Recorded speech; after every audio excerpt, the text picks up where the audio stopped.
probability, as we work with probability, it's often what people think of when they talk about gambling. What's the likelihood of something happening because I'm gambling that it will happen.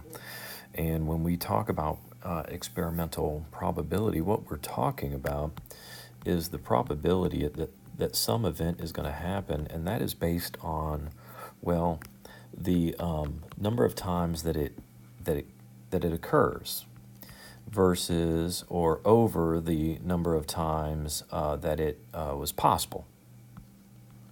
So let's see, that's simply put, looking at this first one, we're talking about the probability, okay?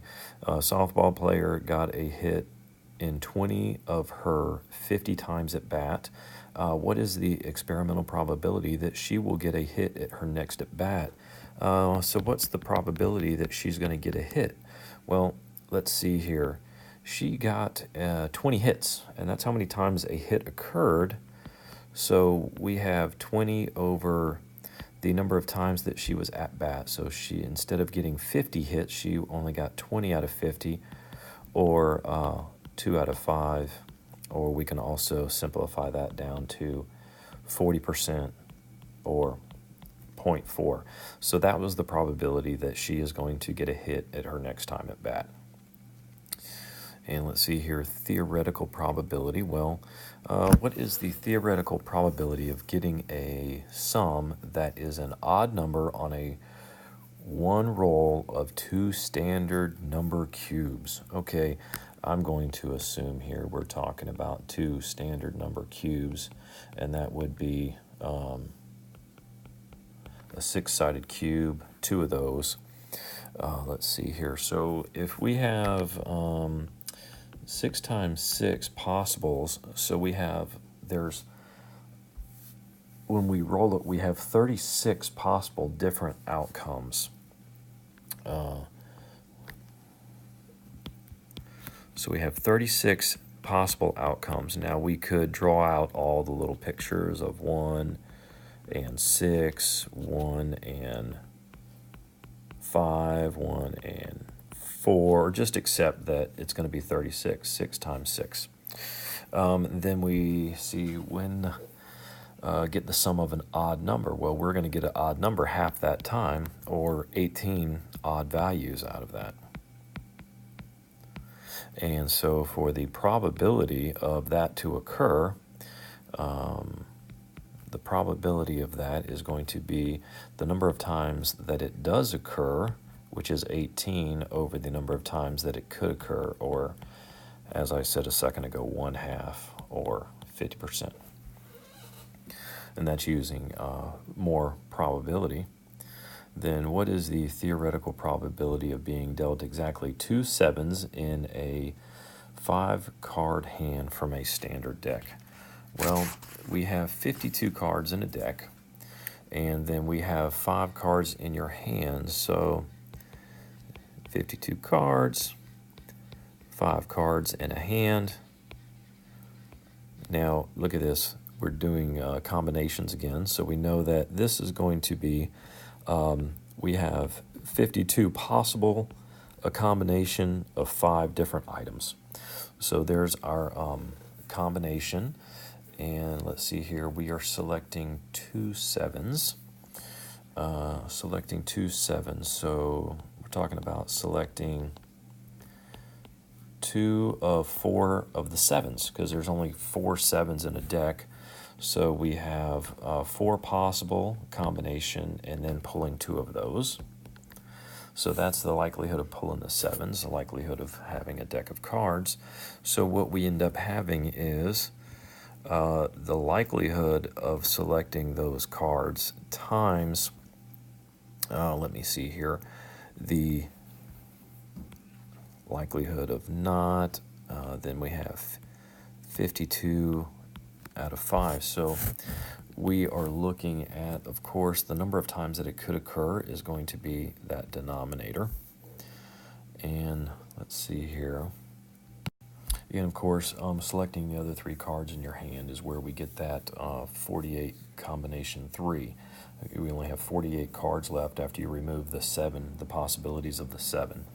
So it turns out that our selection is going to be somewhere along the lines of 103,776 over the 2,598,960, which is going to simplify down to 0.0399, or approximately 4%. There you go, likelihood of being dealt those cards. And let's see here, theoretical probability of being dealt all 4 7s in a 5-card hand is going to be, of course, the 4 combination of 4, because we're going to pull all 4 cards, all 4 7s, and then of course the remaining cards is going to be 48 remaining cards in the combination. We're only going to be pulling 1 remaining card now because it's a hand of 5 cards, all over the combination of 52 card option of pulling 5 cards. So there we go, and that is going to be 48 over, again, that same 2,598,960, because that's the option of pulling 5 cards. And it's going to be, if you put that in your calculator, hopefully I have the number right. I'm not going to attempt to tell you the decimal place here, but it's going to be approximately 0.00185%. Okay, it's an extremely small number. Okay, as we talk about geometric probability, and it's going to be talking about the area, and it says a batter's strike zone depends on the height and the stance of the batter. What is the geometric probability that a baseball thrown at random within the batter's strike zone will be a high inside strike, and that's one of the hardest pitches to hit. So what I've done is I've drawn a little picture here of a batter. Excuse my poor simulation of a strike zone, but the strike zone is going to depend on the player's height, and we're talking about the strike zone is going to be going from, let's see here, going from, what does it look like, the elbow to the knees, and then it's going to be 17 inches wide. So it looks like the overall height of this is going to be 22 inches, and the overall width is going to be 17 inches. And then the inside strike zone, or I'm sorry, the high inside strike zone we are looking at is going to be this area right here, which is 4 inches by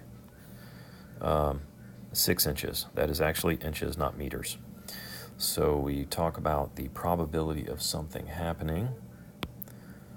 And if we get here, we'll talk about, so what is the probability of being at the high inside strike?